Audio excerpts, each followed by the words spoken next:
एक बार एक चोर एक महात्मा के यहाँ पहुँचा। जैसे ही वह महात्मा के सामने आया, उसने उन्हें प्रणाम किया और कहा, गुरुजी, मैं एक चोर हूँ। मैं अपनी चोरी की आदत छोड़ना चाहता हूँ। कृपया कर मुझे अपना आशीर्वाद दें ताकि मैं यह काम छोड़ सकूँ।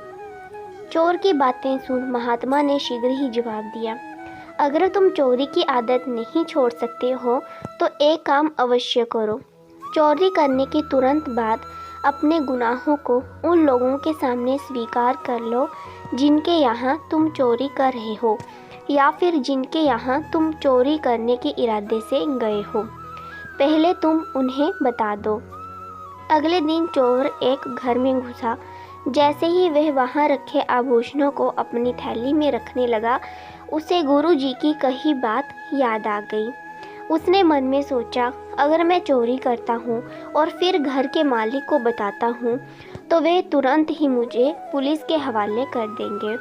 पुलिस मुझे पीटेगी और फिर जेल में डाल देगी। जब यह विचार उसके मन में आया तो उसने अपना मन बदल लिया और चोरी किए बिना ही उस घर से वापस चला आया। उसके बाद उसने चोरी करने की बहुत कोशिश की, पर सज़ा के डर से वह एक बार भी नहीं कर पाया। वह गुरुजी के पास वापस लौटा और कहा, आपने यह कैसी सलाह दी है मुझे? अगर मैं जानता हूँ कि मुझे चोरी की बात घर के मालिक को बतानी है तो ऐसे में मैं चोरी कैसे कर पाऊँगा?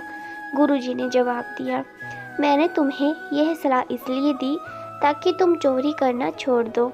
जब तुम्हें मेरे शब्द याद आए तो तुम सावधान हो गए। तुम जान गए कि तुम्हारे कर्म अगर ऐसे ही रहे तो इसकी क्या सज़ा हो सकती है। इसने तुम्हें अपराध करने से बचने में सहायता की। तुम्हें हमेशा अपने किए गए कर्मों के परिणाम के बारे में सचेत रहना चाहिए, तब तुम कुछ भी गलत नहीं कर पाओगे।